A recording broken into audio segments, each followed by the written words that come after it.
আসসালামু আলাইকুম রহমতুল্লাহ।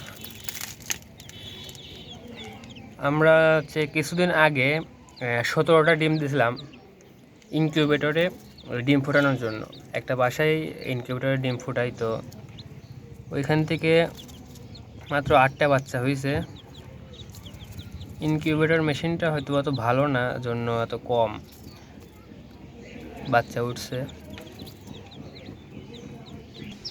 তো বাচ্চাগুলো এনে বাচ্চাদের যে এখানে ফিড খাইতে দিছি, ছোট ছোট ফিড। আর এই যে বোতলে পানির মধ্যে দিছি একটু লেবু পানি চিপে গুলিয়ে দিছি।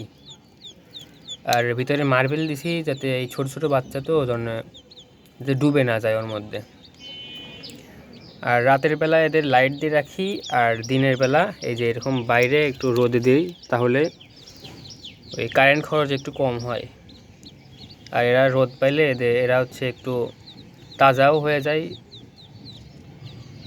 একটু ঘোরাঘুরি করে। যারা পানি খাচ্ছে,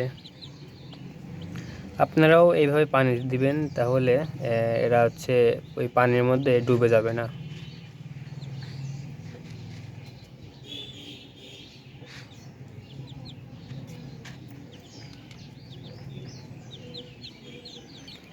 রাতের বেলা ওকে এদের এই কার্টুনের মধ্যে রেখে এই কার্টুনের উপর একটা 25 ওয়াটের লাল হলুদ বাল্ব জ্বালিয়ে দেই, সারা রাত চলে।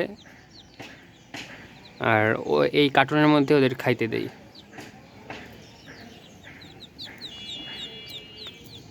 আর দিনের বেলা এইভাবে ওদের ছেড়ে দেই, একটা টুপার মধ্যে, এরকম টুপার মধ্যে আটকে